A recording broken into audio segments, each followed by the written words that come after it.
Name is Martin G. Reynolds, and I'm co-executive director of the Maynard Institute for Journalism Education. And I'm very pleased to be here today in this lovely town. We've got some outstanding speakers here today, and I want to thank them for taking the time to come here. Some months ago, when Collab reached out to put together a series of fault lines trainings, we were happy to do that, and it was a series that covered managers, but the focus was really looking at how fault lines of race and class and gender and generation, geography, sexual orientation, and the fissures of politics, religion, and ability. That's the framework that we teach at the Institute, and I'll talk a little bit about that in a moment. And it came together for a series of news organizations across the Collab and grantees to take these sessions. We touched on, as I mentioned, the fault lines, we touched on bias, microaggressions, all with the goal of endeavoring to create institutions of belonging in service of the organizations and in service, most importantly, of the communities that they serve. And one of the, I want to frame this conversation with some remarks initially, because when you look at our country now, journalism, much like our nation, is at an inflection point. We're still navigating this global pandemic, metabolizing the so-called racial reckoning that followed the killings of George Floyd and Breonna Taylor and the seemingly endless list of men, women, people of color killed by police, and still unpacking the insurrection that was fomented by a sitting president as a society. And we're witnessing the rolling back of voting rights, abortion rights, trans rights, all right before our eyes, and we are seeing the rise of autocracy at home and around the world. And watch with confusion as so many of our friends, colleagues, and neighbors reject facts, and as a society and a world, we struggle to share a collective narrative because of disinformation and buckets of bias. But we're also seeing hope.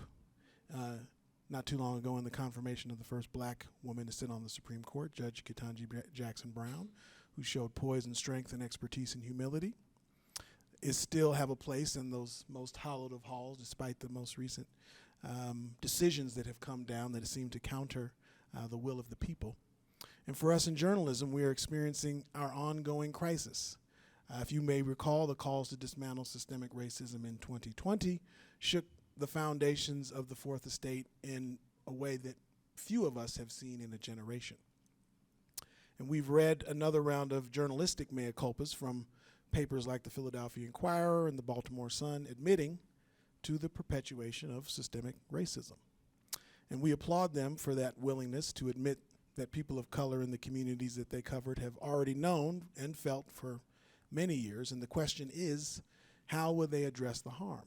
How will we, across journalism, ease the pain that we have caused, not only those we have covered, but to the many journalists of diverse backgrounds who have endured erasure, discrimination, and pain while trying to pursue and access a craft that they love. And also, we are seeing increased threats to journalists, as the rhetoric calling journalists the enemy of the state and so-called fake news were terms thrown around by a former president. Most recently, Jeff German, a reporter at the Las Vegas Review-Journal, stabbed to death. He was 69, killed on September 2nd outside his home after about 4 decades of reporting on corruption and crime, and the Clark County public administrator was arrested in connection with his death. The Maynard Institute has been fighting to make America's newsrooms reflect the diversity of the nation since 9 journalists of diverse backgrounds started this organization in the wake of the Kerner Commission report, and that report called out news outlets as complicit in their inability to effectively articulate the true stories behind the unrest of the civil rights era, because mainstream news outlets at the time lacked diversity. And the problem is now solved. No, it's actually not solved. But now we know diversity is no longer enough. And diversity is so often merely a facade, a sham, to ease the guilt of those in leadership who themselves lack the foresight, vision, and capacity to understand that our differences across the fault lines of race and class and gender and generation, geography, sexual orientation, and ability, even politics, are what make this nation so special. So the people and organizations represented here are among those that went through a series of trainings that I mentioned at the top. And I want to stress that this work is a journey. It's not about a destination, as it is moving along a continuum of belonging and equity. And to hear how things are going, we're going to hear from each panelist, and then I will follow up with some questions, and then we want to hear from you. The first person to speak is going to be Elizabeth Hernandez, and she's a reporter at the Denver Post, followed by Rosie Blick, who's philanthropy manager at Public News Service, and last but certainly not least, Kim Salvaggio, who is Rocky Mountain PBS, and she is Chief DEI Officer at the Rocky Mountain Public Media. So each one will have about 5 to 8 minutes, well, maybe 5 minutes now since we're cascadingly late. But we'll have about 5 minutes, and I'll keep time, and each will share with us, contextualize with us what's the DEI work that's happening in your organization, what are the issues, the challenges, sum up what has been happening, and then I will follow up with further questions. So please welcome our panelists.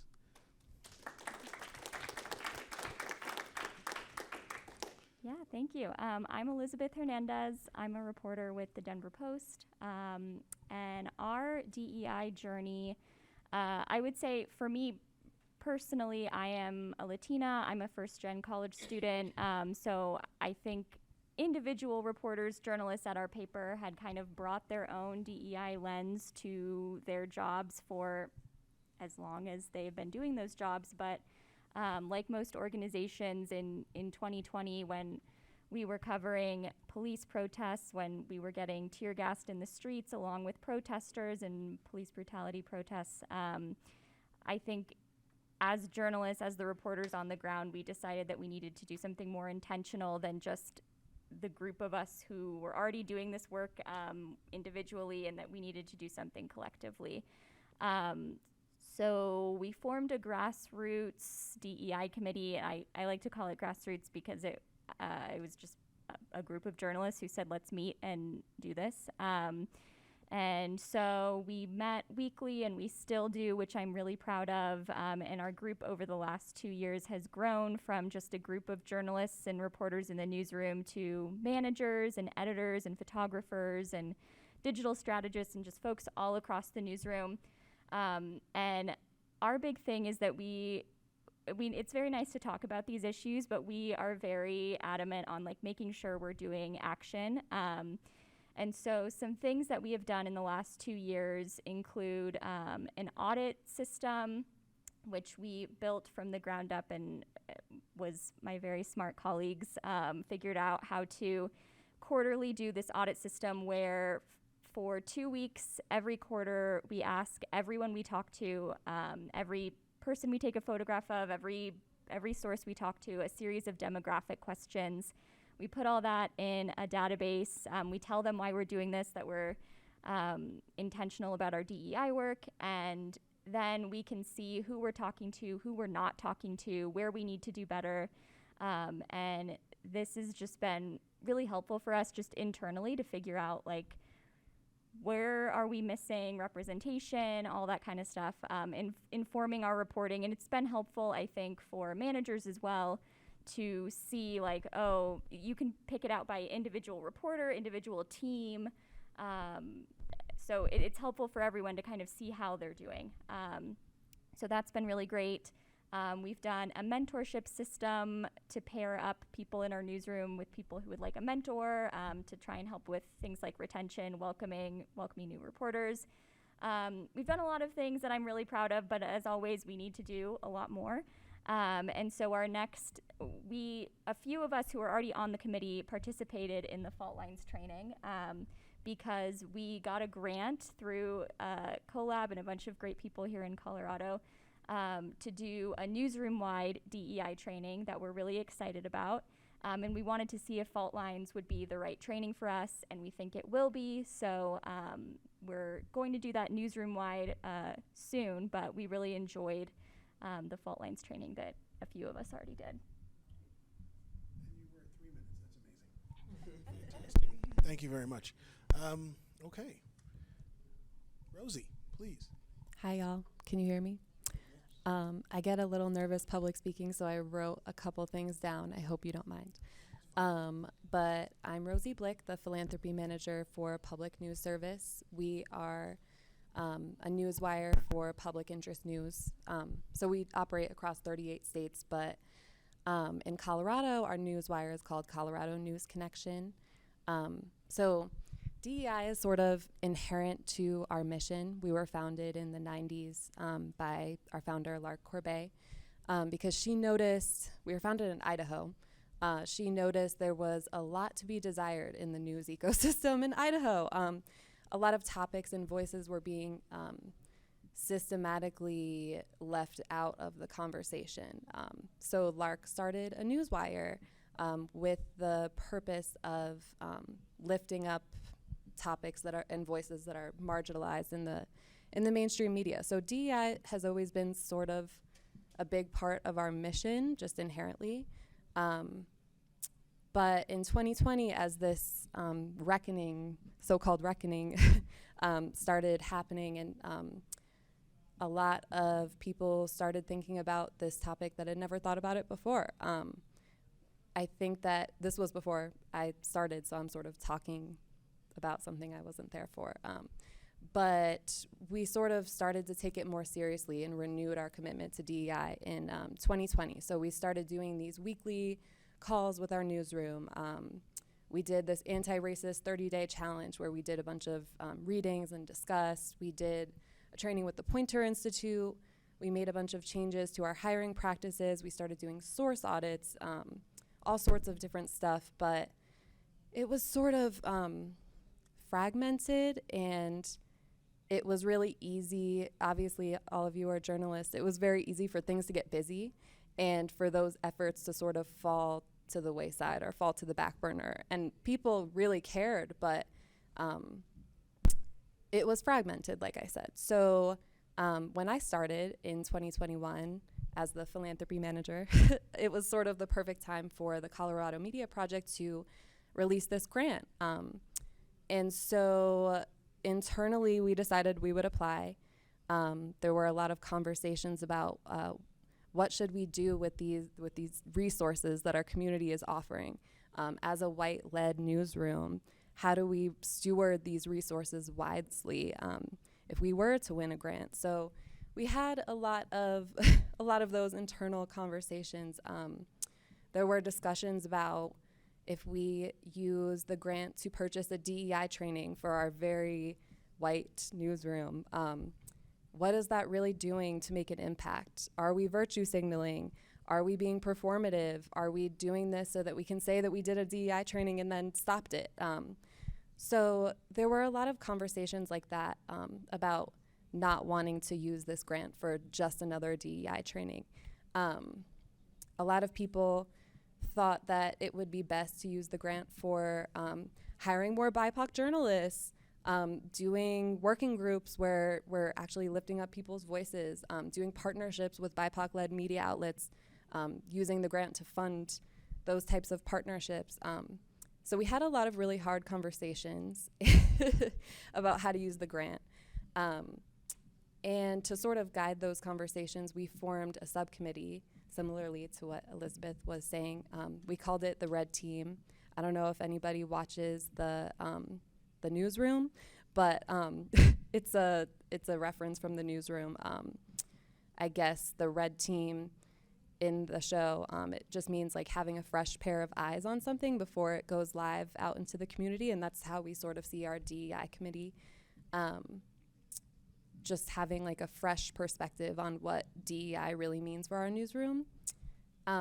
So the Red Team, our subcommittee, decided that we really wanted to prioritize a training tailored to our organization, and setting up sustainable ways to make DEI really part of how we operate. So what we ended up doing was we purchased a training from Circle Up Education based out in Oakland, California. We are in the middle of doing 3 full staff trainings, a bunch of coaching sessions for our subcommittee, we have a survey, so it sort of like measures how we're doing at the beginning of the training and then at the end. And what we're focusing on is operationalizing DEI. So like writing DEI into all of our job descriptions, what that looks like, so that when the news does get really busy, the news never stops is something that we say at PNS a lot. We want to make sure that DEI just doesn't get left behind. But yeah. Kim, talk about your work. I see a lot of familiar faces in here. So I see faces that I know. I get Kate in the back and Tammy. I think you guys have been on with me before where we've been doing training. So hi, friends, and thanks for having me here. My name's Kim Salvaggio. Pronouns are she, her. I am one of the co-chiefs of DEI at Rocky Mountain Public Media. And co-chiefs is purposeful. We are a co-responsibility leadership model where I don't, it's really uncommon that you see this where, and mostly I'm gonna say it probably comes down to funding. I'm lucky that I work for an organization that was able to self-fund our DEI work instead of looking to external funders, even though, believe me, we tried, to help fund the work that we wanted to do. So between myself and the other co-chief, who's actually on a shoot right now in Leadville, which is why they're not here, we decided to bring this idea that we had to our CEO in June of 2019. And the idea that we had was based off of a grant that I had written years ago. And this grant was, I won't say who the funder was, but there were 7,000 people that applied for this grant.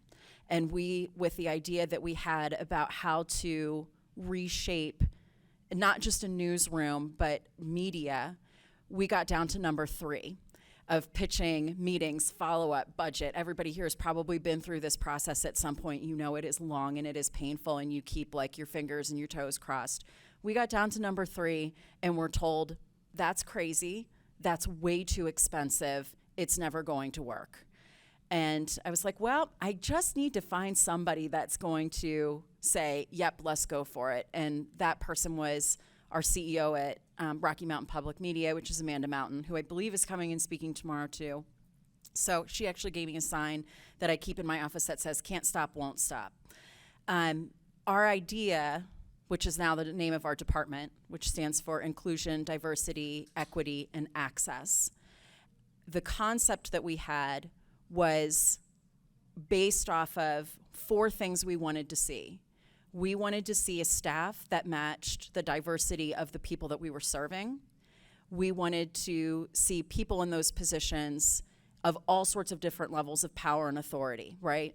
So it doesn't just matter if you're hiring a diverse staff, like what change and position and authority and power dynamics are we ensuring we have in the hiring that we're doing. We wanted to make sure that our audience was diverse and reflective of our entire state. And we wanted to make sure that whoever was supporting us, whether it's donors, it's members, or it's other institutions, is that reflective of diversity and equity. So those were our 4 things we wanted to make sure that we were always keeping in mind. As Rosie just said, this can't be an afterthought. This has to be ever present in our head, what we're working towards. There's 4 ways in which we do that. So we took our DEI team and we broke it into 4 pillars. The first pillar is training. Said another way, like there are just things we have to factually learn about the world around us. So that's our head, right? We got to learn this stuff in our head. Our next thing we did was support. So regardless of how you identify, when you are going through some type of process with learning about the world around you and the lived experiences, and am I participating in individual racism? Am I a part of systematic? What's happening? You are going to feel something, regardless of how you identify. Everyone needs support through that. Everybody needs support through really looking at what equity is going to look like. Who's supporting you? So that's part of what Dr. J and I provide, one-to-one coaching. What does professional development look like? Are you going to get what you need out of a room full of 100 other people doing a training? I don't know. Maybe you do, but maybe you need somebody to work with after that to figure out how to get some of this work from your head into your hands. The third thing that we did and we continue to do is how do we take how are we working with our communities? Not for our communities, not about our communities, but with our communities. That is typically rooted in listening. So how were we showing up with communities that sometimes we had caused a lot of harm, that we needed to acknowledge, hey, we did not do a good job listening, and it is reflective of lived experiences that are missing in pieces of our content. How can we show up, listen, and repair that? What do we need to know? We can't assume that we know what it is that your community needs. How about we show up and listen and become informed?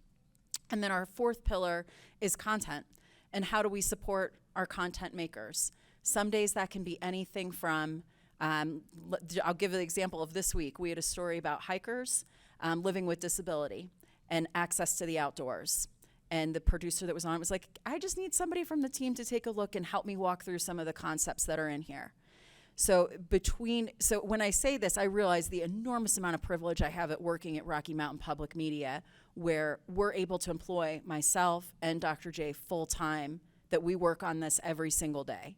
That is pretty uncommon from what I found, unless you're working outside of the media sector, to have people with that type of background, where we do have the privilege of working on it every day. So one of the things that we try to do, and we have done with other members of CoLab, is people can call us anytime, and we're happy to share our training modules, to provide support where we can, to have listening and focus groups for people that are really invested in wanting to work on equity. And also sharing things that we've done. We did, things like JEDI assessment surveys to figure out what is the baseline.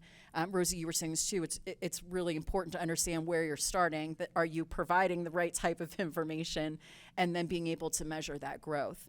So, coming from that perspective of privilege within the foundation that Rocky Mountain Public Media has, over the past 3 years, we have been able to institute a lot of these programs.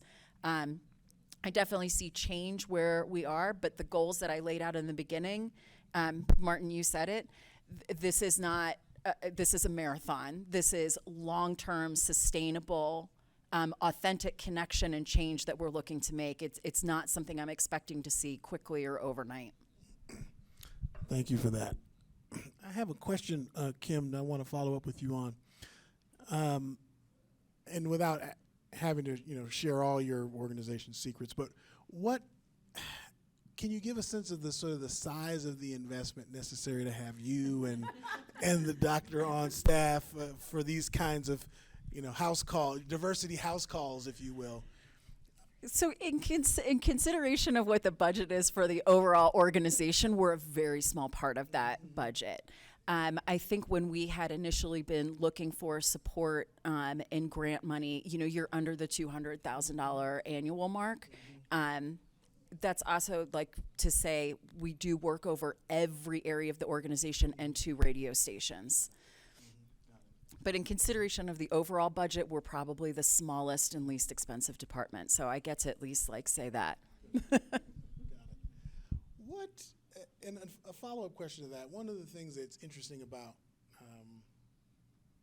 it's exciting that you all have this kind of capacity in the organization, but I wonder, when I look across the landscape of public media, as we do a lot of trainings with public media, it's been a bit indemnified from the horrors of particularly the newspaper world and the things that have the collapse, the business, but it's but that audience shift is coming, right? Yes. The day of reckoning is upon, and I'm curious as to what you attribute, even though, for instance, NPR, and I'm not asking you to speak for them, but they have a relatively new CEO. He's called for a North Star that sort of encompasses DEI, and why do you think it's has been so challenging for public media to tether this to growth and sustainability? You would think you were at our board meeting earlier today, because we never talk about this. So we are a part of the Major Markets Group for Public Media. We participate in Public Media for All, which is a project of a number of different stations that are working on exactly this. So we have the benefit at Rocky Mountain Public Media where we're not just PBS Public Media, we're also 104.7 The Drop, which is the people station for urban and R&B music in Colorado. And we're also Cuvo Jazz, which is just celebrated its 37th year, and it's a internationally known jazz station. So when I think of PBS, I think of a lot of times our national programming, which I don't understand how many times we're going to hire Ken Burns to do the same thing. And it's not to say Ken Burns isn't awesome. Ken Burns is awesome at what he does. But PBS nationally has a lot of work to do. And I've been really fortunate to be a part of a lot of those conversations of how we're looking nationally to shift that content model so that we're doing content that's just more reflective of lots of different generations, of the intersectionality of lived experience. So what I can talk about is what we do locally, which is great because our chief content officer is sitting right in front of me, and I'm sure she's like, Kim, talk about our local stuff. So we transformed our content model a few years ago into doing Colorado Voices, which also Kate Perdoni in the back, you may have heard her speaking this morning about the work that she does, particularly in the St. Louis Valley. She was a water fellow over the last year. What we wanted to do with Colorado Voices was to invite and make connections with people across the state whose stories simply just haven't been told. And so when we started, and this is kind of a funny story, but when we started, it was Linda and I, we were looking at really reframing this content. It was Transgender Day of Remembrance. And Linda looked at me and was like, Kim, do you by any chance know any like transgender or queer people? And I'm like, well, I am a queer person, so yes, I know a couple, but what are we talking about here specifically? And it ended up the only person that we were really in connection with at PBS was my wife. And so I begged my wife to do a story for us, which they did. And that story set us off on a journey of deeply connecting with the LGBTQ community across the state of Colorado. So now when you look at our content, we have reporters that follow the content around LGBTQ community. We just did a We Believe in God Too, which was a 26-minute special, 40-minute special that we did about the intersectionality of being Black, being queer, and your relationship with God. And so this took years. We did not do this overnight. This was years of cultivating a real, genuine, and authentic relationship with a community, and it shows now in our content, which is opening us up to new audiences because we've built that trust over time. So I'm very proud of that work. I'm just giving one example from one community. I mean, Kate and Linda could speak much more in depth and probably eloquently than I could about it, but that's one example of how the value of the work that we're doing is driving where we want our audience. Thank you for that. No, that's very helpful. And I think what I hear there also is you notice the amount of time. Like you can't just roll up with a bouquet of flowers after dogging a community for decades and be like, can we be in relationship now? It's not how it works. Elizabeth, I want to come back to you. When we were preparing for this, you were talking a little bit about the resistors. Can you talk about the resistors at the Denver Post and how the tension between those who kind of get it, which it sounds like there are folks, and the folks that, well, are making it more challenging to move in a certain direction? Yeah, so I would say that this is what happens when you start doing this work for a period of time. Is there's a group of people who do it, right? And there's a group of people who already get it, maybe because of their lived experience or because they studied this and have taken the time to educate themselves, and this is just inherently important to them. And so we have that group, right? And we meet weekly, and it's great, and we get stuff done. And then when you have a bigger organization, there are just going to be people who, it may be DEI isn't at the forefront of their mind. They maybe didn't get this education, and maybe it makes them uncomfortable or whatever it is. There are people who just don't really get it, and they maybe don't want to, or they just don't have the education or whatever it is. And so that's kind of I feel like for most organizations doing this work, you find yourself at a point where you're like, okay, we have this group, everything's great, and then we have these people, and you're like, okay, something needs to happen here. For me, as a reporter looking at this, when we say as an organization that DEI is so important to us and is central, and we have all the things you're supposed to have, like mission statements and goals, and then you have people who aren't doing those, to me, that means you're not doing your job. And so I think that that's like what we're trying to figure out right now is like reckoning with those things and figuring out like, okay, we have people, which is why we're so excited for this training, I think, because one thing that really struck me when we did the fault lines training and we had newsrooms across the state participate was there were a lot of people who I think were hearing things for the first time. And not that I like know everything by any means, but a lot of the things that they were like, wow, I'd never thought of that. I was like, okay, I think we need like a baseline here in our newsroom for sure, because the people who attended from our newsroom were not those people. We already knew them, but we know that those people exist in our newsroom. And so I think it'll be great to get on a common ground. That's why we're really excited for this training to speak a common language, to say like, this is what DEI means to us and we're doing it. So that's something that I think once you start like doing this work, it becomes very apparent like who is doing the work and who like isn't as excited to do the work. Let me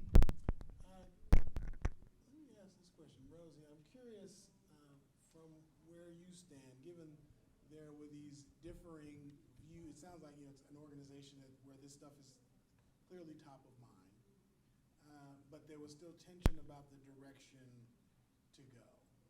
And I'm curious what advice you might offer to folks in navigating sort of the push and pull of, okay, we know we want to do this, but there's not consensus on how we should do it. That's a really good question. The first thing I would say is get comfortable with being uncomfortable, being in uncomfortable conversations. As I mentioned in the beginning, this grant to purchase the DEI training was my first project at Public News Service. So I was sort of playing the role of, grants manager, not DEI officer, but like, the person who has this at top of mind. I would say to get through the disagreements, the first thing is make sure you're not the only one thinking about it. The first thing that we did was form this DEI subcommittee. And also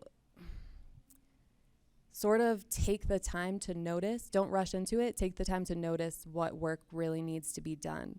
I think that a lot of people at our organization were very focused on the diversity aspect of it and not really understanding that belonging, diversity, equity, inclusion, and belonging to me is the most important part of our newsroom's DEI work. I think that highlighting the importance of belonging is probably the biggest thing that I did to sort of get through those weird conversations. I think there's like sort of what you were saying before about having different streams of DEI work. Like there's the head and the hands. I think that reframing it in that way to some of our newsroom leaders, for example, as I said before, a lot of people wanted to use this funding to hire more journalists of color or just more journalists that just more diverse journalists in general. And I think one thing that I said and that our subcommittee, the Red Team, said to sort of break through that was to talk to our leadership and the rest of our newsroom and ask them to imagine, like, think of your first week at Public News Service, or think of your first month at Public News Service. How overwhelmed were you? How nervous were you to ask questions? And then imagine being in a newsroom where nobody looks like you, where your boss doesn't look like you, where these avenues aren't already set up for dealing with conflict resolution, for dealing with having these hard conversations. And I think that really broke down a lot of barriers for understanding that belonging is the biggest part of DEI work, for us anyway. So I think just like reframing, realizing that people might get defensive and nervous and there's a lot of emotions around this, and taking the time to slow down and and see what work really needs to be done within your organization. Does that sort of answer the question? It does answer the question, which is interesting because one of the key environmental contributors to unconscious bias and these sort of things is emerging is haste. And one of the key, according to Race Forward, of the characteristics of white supremacy culture is urgency. Does that remind us of any kind of environment that we work in? Right. So in the very thing, some of the very core tenets of journalism align with the perpetuation of these systems, which is sort of interesting when you think about it. So another thing I'm curious about is this notion of belonging, because now we got journalists in here now, even though they're Colorado journalists, which I've heard are much more sort of nice and sensitive than those of us on the coast. But so when I think of inclusion, I think of like a C+ in class. Like you might include your in-laws in the holidays, but you don't really want them there. Like you can be included on something, but I'm curious where, because it seems like belonging has sort of, at least, maybe Kim, you've heard it before, but for me, I haven't heard it much in journalism, and it seems to have sort of pushed its way through. And I'm curious as to the journey to belonging that you all have seen emerge in your work, in your organizations, how it has seeped into terminologies now. It's sort of, I think it's been present in DEI work, but it doesn't feel like it's been present in journalistic circles, and I'm curious how that lands for each of you. And just maybe describe, why is belonging perhaps a better aspiration than mere inclusion? And anyone can pick that up. Yeah, so I think I've been really lucky in my journalism career. I just love my newsroom and love, like, my best friends I work with. And, like, I can say that very genuinely, and it's not like, oh, we're a work family. Like, I hate that terminology, but, you know, like, these are the people that I am hanging out with outside of work and having dinner with and going out with and all of this stuff. So I think I'm lucky that I have a newsroom environment that, like, gets along and is very friendly and not competitive, and I think that's just because I work with nice people. Like, I understand that I've been in other newsrooms and been like, oh, some people are mean. So I get that that's like a thing. But also, I think that there has to be intention behind that, right? Because obviously not everyone who works together is going to be, it's not Disneyland every day, right? So I do think that feeling welcome has to be at the forefront, whether that's why we created this mentorship program, to have, give somebody, like new hires, a buddy, particularly in this weird remote environment. Because we fostered those friendships in our newsroom when we were working together in a newsroom every day, and, you know, coming back from assignments that were hard and, like, you know, trauma bonding, as we all do, and, you know, going to get coffee and eating lunch together. And when you're working from home, those are really hard relationships to foster in the same way. So this mentorship program has really helped, because it's like, come to coffee with me, or whatever you guys want to do. And we are still doing those things. Like, we have an office and we can go in if we want, it's optional. But a lot of us are working from each other's houses or picking a coffee shop to go work at, and just kind of getting to know each other. And I think that is just really helpful in creating an environment that you like to work at. Because I'm really excited about my job, and I'm excited to tell stories, and, like, excited about that aspect. And I think that can drastically change if you don't like the culture of your newsroom. I want to say thank you for the question of what I hear you asking me is, what is the difference between inclusion and belonging? There's a huge difference between these two things to me. Inclusion is, hey, performatively, everybody can come and work here. Belonging is, we're going to talk about what the dominance of whiteness looks like, and we're going to talk about the dominance of heteronormativity. And we're going to work on reconstructing what it looks like to show up as your whole self. If you can get there, that's belonging. It's not belonging if a person is, regardless of how they identify, is being asked to show up, but then, hey, can you behave in this way? Can you speak in this way? Can you do your job in this way? That's not belonging. That's maybe inclusion. That's also really performative. So how do you, and this is the trick in like the training world, right? Like we can stay on the surface and keep everybody comfortable and say, hey, we value diversity, right? But if you are not, and this is a quote from a book, if you haven't read it, I highly recommend it. It's from Austin Channing Brown. And our job of everybody that works on equity, your job is that you are supposed to be tilling the soil so that when that tree is planted, that tree is going to provide fruit. That is the purpose of what equity is. That doesn't mean that equity, the outcomes are the same for everyone. So to go from, hey, everybody's included, to everybody belongs, you have to be tilling that soil. And that means you have to talk about, are we a white dominance culture at work? Are we a cisgendered heteronormative culture at work? What are we doing to break down those constructs and have people show up as their whole selves? Then you can get to belonging. But what I find, and since 99 I've been doing this, and what I find is people want to say, yes, we're inclusive, but we don't want to talk about anti-blackness at work. That's going too far. We're not going to do that. And that's when they take their foot off the gas pedal and it starts to get comfortable, and that's when we don't see change. So how can you, and you don't need a DEI officer to do this. You just need the buy-in from leadership that, yeah, we're going to address these things, whether it's at an ERG level, whether it's at people in your newsroom. How are you valuing that with each other and creating that change? I just want to echo everything that these two just said, and also I feel like this question really perfectly encapsulates what I was sort of going through deciding on what to do with this grant. I think if I had asked my newsroom, think about the difference between inclusion and belonging, I think they would have come up with a lot of this stuff on their own without me sort of prodding. Like, you can have an inclusive newsroom, you can hire a very diverse staff, you can talk about all of these great issues, but unless there's belonging there, people will quit. The stories won't get far.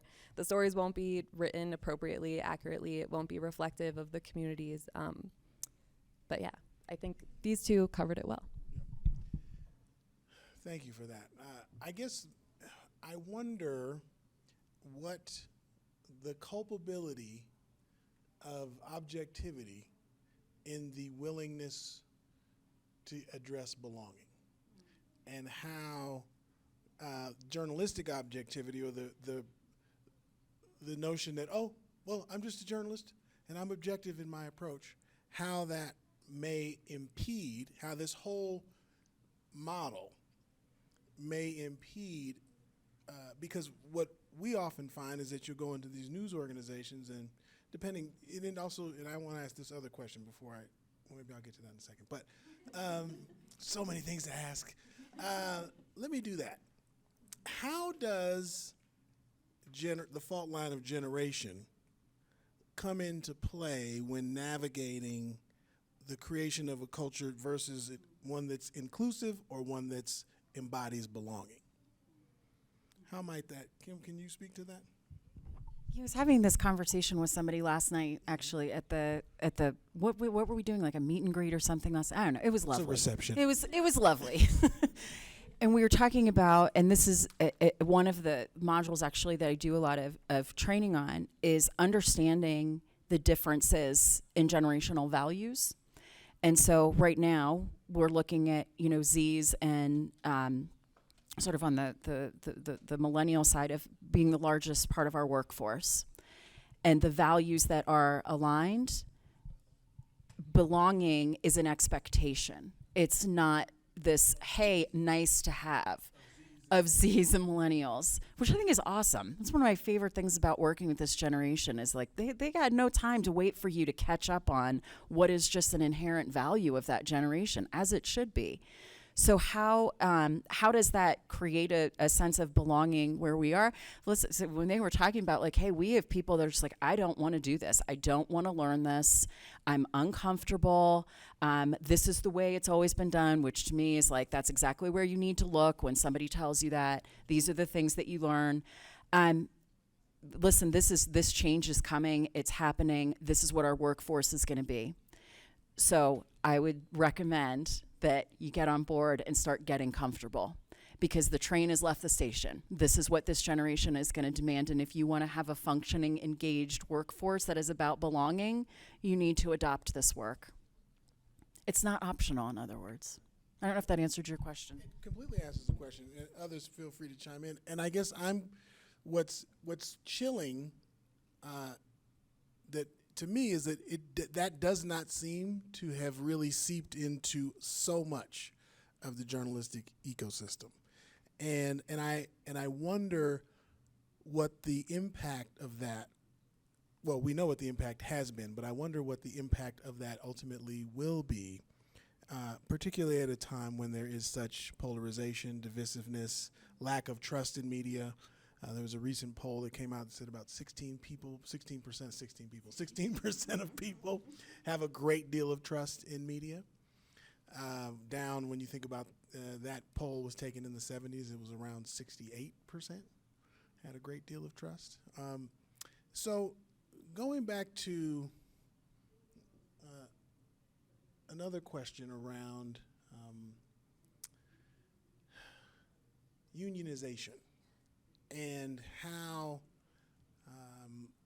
the bargaining units and navigating challenges. I mean, obviously, we've seen a wave of unionization emerge really since the pandemic, which after years of it being eroded, which is clearly a good thing for so many reasons that unions built the middle class in this country. But how does the challenges around, or the unionizing happening, both of you have navigated this, impact this work? Positively, negatively, what's happening? Tell me a little bit about So that. Public News Service unionized in May 2022. We're super excited about it, and our ownership recognized our union, and right now we're in the middle of bargaining, so we're super excited.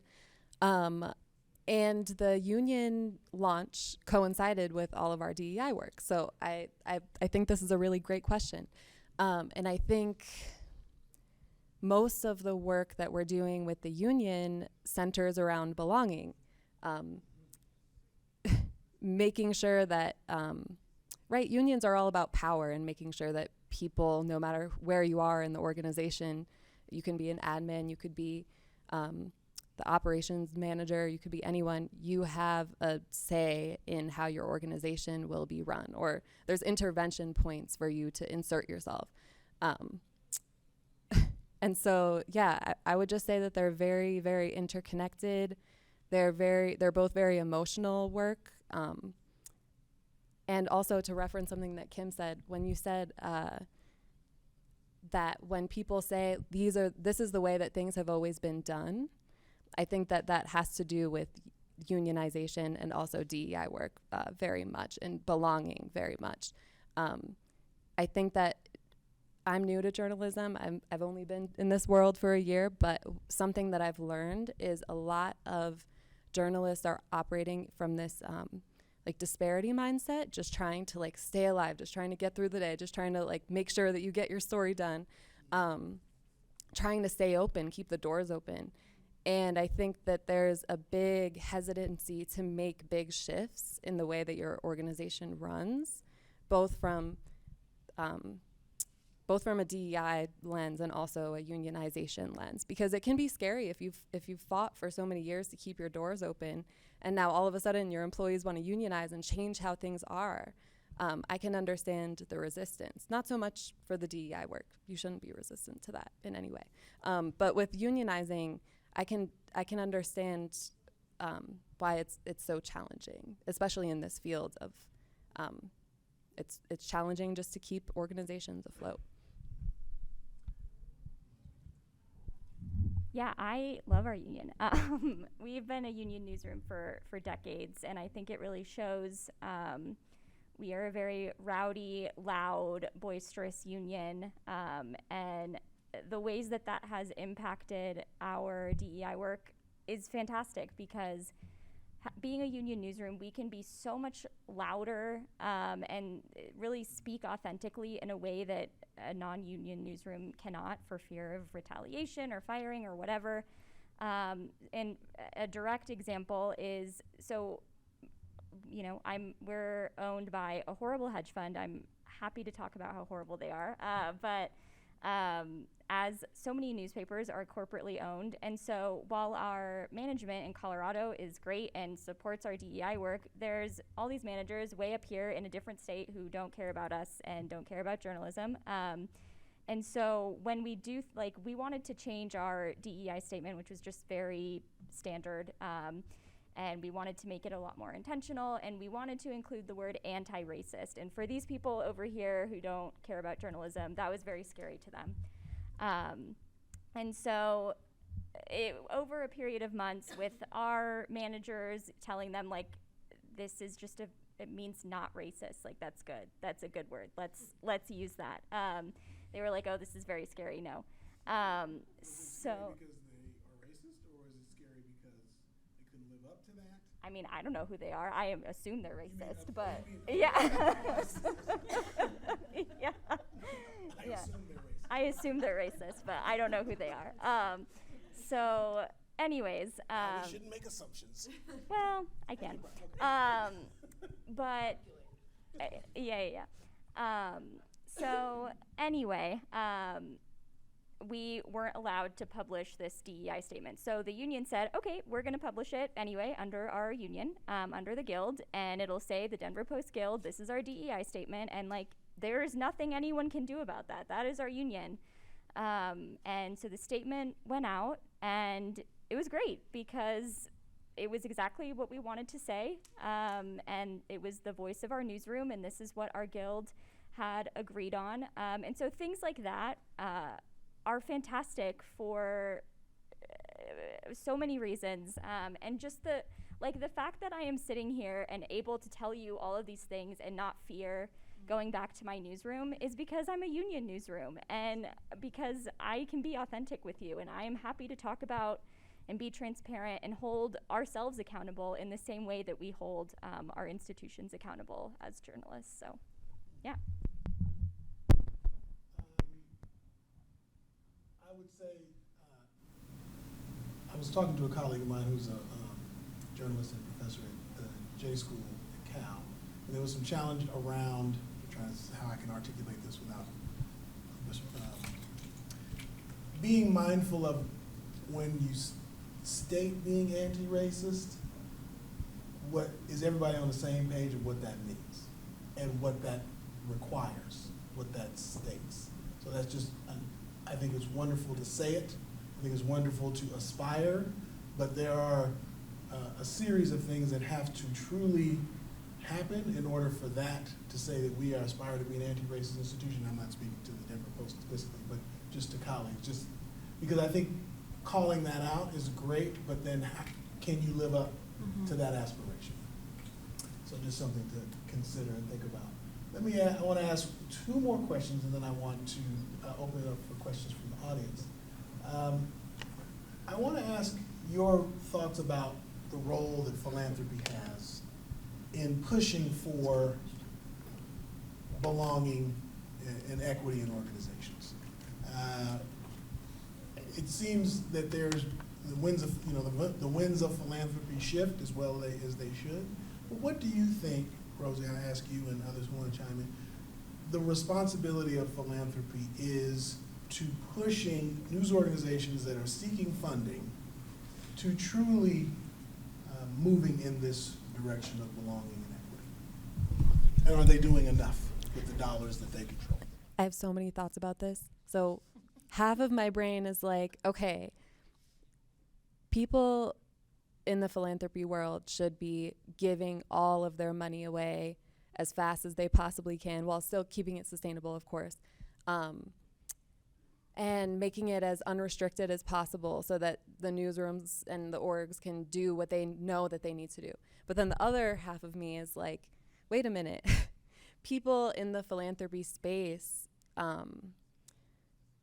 sometimes they have the time to like do the research, to do the assessments, to see what really is needed, like Colorado Media Project. And having sort of like different pots of money for different things. I would say some things that I've noticed in the past 5 years of being in the philanthropy world is that things have changed very drastically in filling out grant applications, just getting into the nitty-gritty. It used to be where all you had to do was upload a board list or upload a list of your staff and leadership.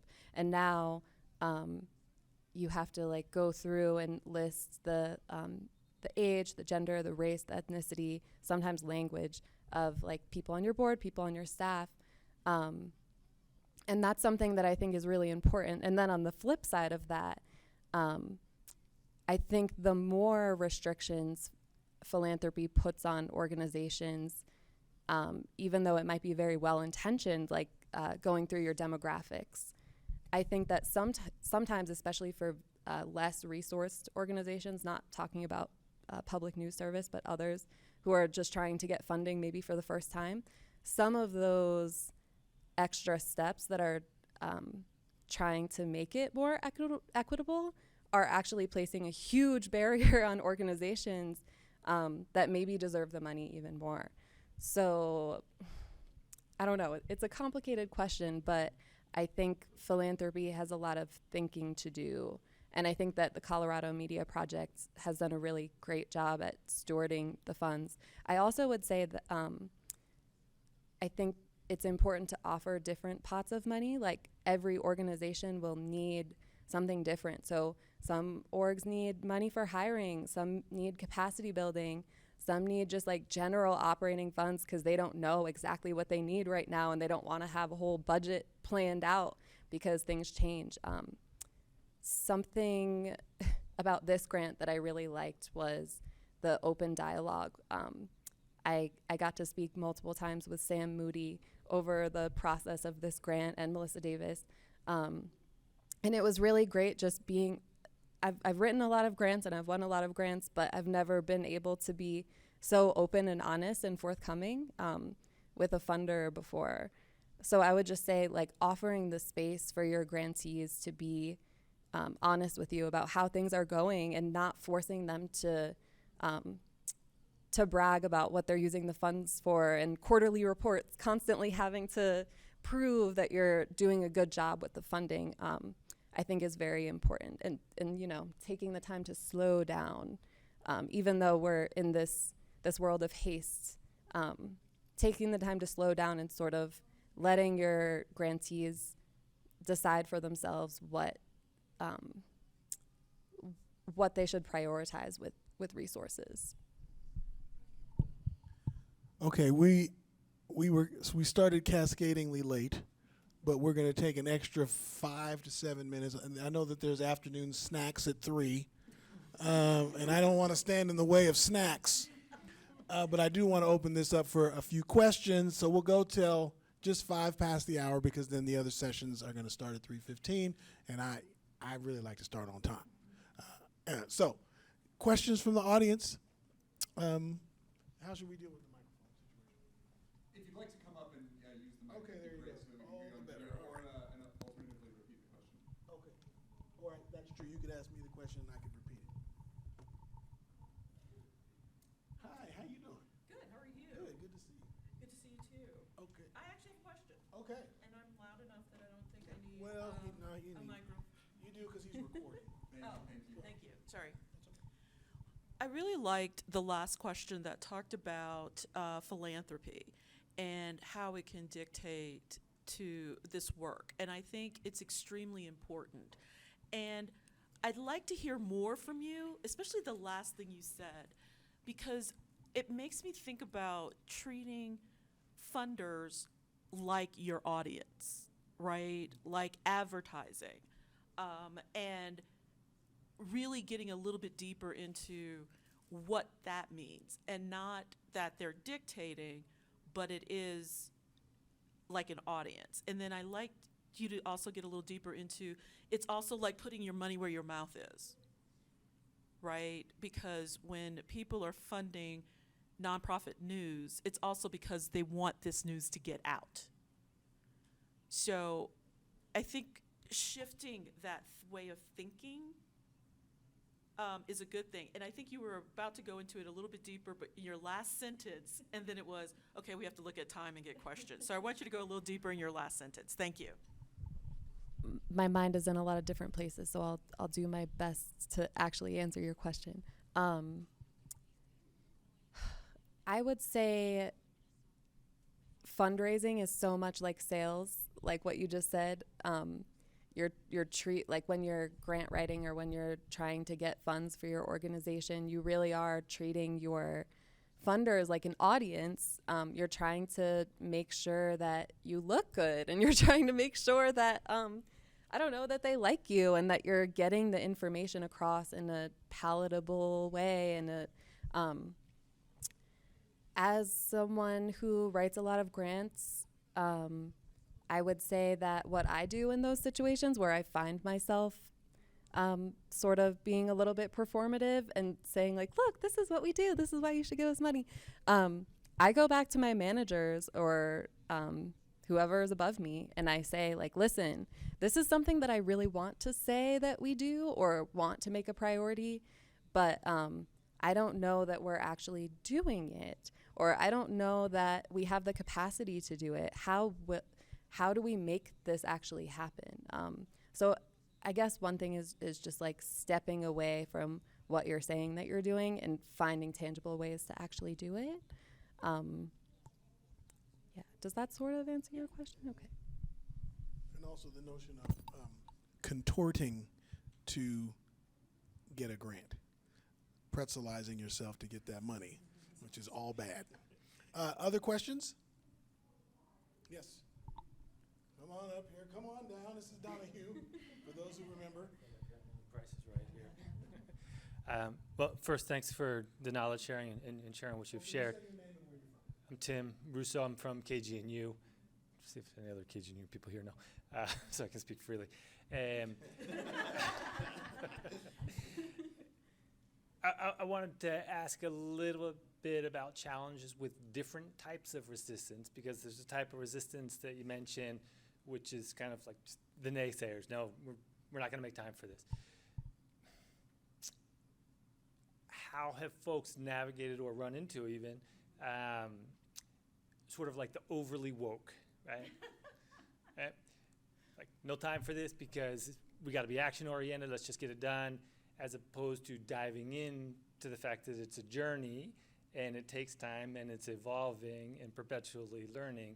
But this ended up being a massive roadblock because we're already too woke. We already do this. We already know this. We're so progressive. We can't be bothered with that. And not seeing how those are another set of blinders that are very difficult to identify, and understanding the privilege behind that type of thing. I think I've said enough, but I'm wondering how some of your organizations have approached this type of battling through that wokeness. That's a great question. So I actually do a lot of training around what you just stated, around wokeness, woke culture, which is deeply tied to shame culture. So when we come in with wokeness, what we're really trying to do is shame somebody else in that space. So that's something I'm actually really open about as a trainer.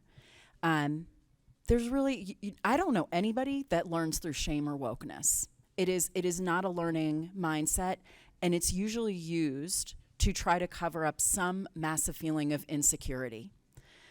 So partly it's just normalizing that conversation, right? These are some of the difficult conversations, getting comfortable in the uncomfortable. It's also without, and this is the method that I was trained on, it's the method that I train other trainers on, it's head, heart, hands, healing. Your head has to factually be in a place to take in information so you empathetically can feel it in your heart, which then moves you to your hands to make change. When we skip the head and the heart and we go to hands, now we're talking about saviorism, right? So it is, sometimes knowledge is power in those situations, and just being able to have the courage to say, You know, this might feel like when we come in this way, we're shutting down the ability to come to these spaces and have open conversation. There is no such thing as an expert in DEI, because we are constantly evolving ourselves. We are constantly understanding how we engage with other people. That's the journey. You can't be an expert at this. You're constantly going to be learning. So how can we deconstruct some of those? And that it is just, you have to have the courage to say, nobody learns through shame or wokeness. Why don't we talk about what's really going on? That's at least my way as a trainer of how I address it. Other questions? Okay. Yes, for purposes of that. Hi, I'm sorry. I know we've met because Maynard Institute is an amazing program, and I'm a Maynard Fellow. My name is Marla Jones-Newman, and I'm the VP of People and Culture at Mother Jones. Great magazine if you're not familiar with it. But the Maynard program is awesome, and if ever you have an opportunity to be a member, there's different tracks.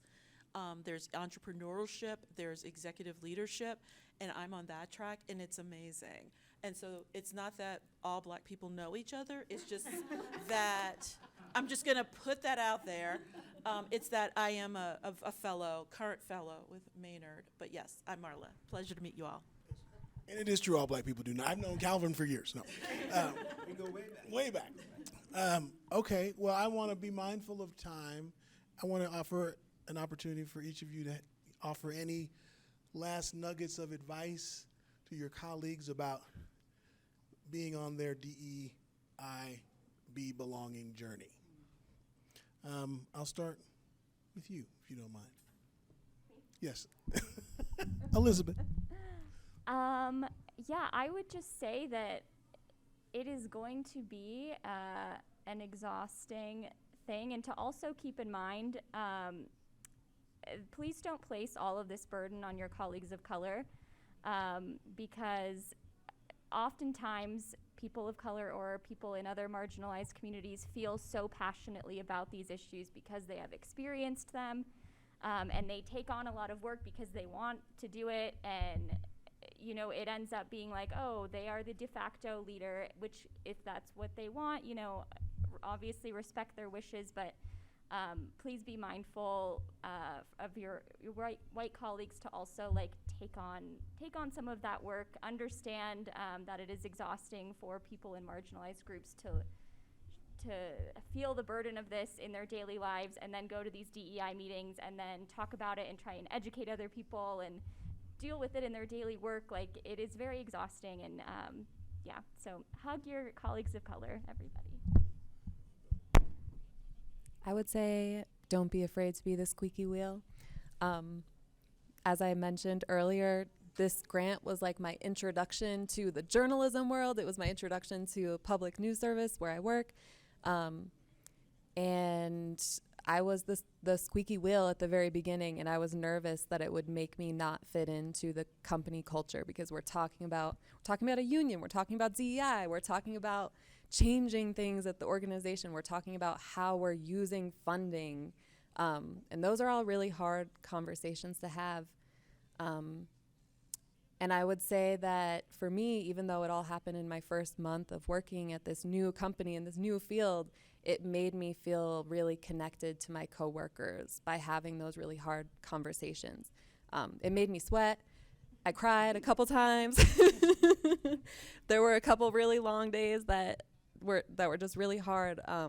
But I would say that because it was so hard, and because we were willing to have those really hard, tense conversations at times, that's why I enjoy my job today way more than in the first couple months of when I started working.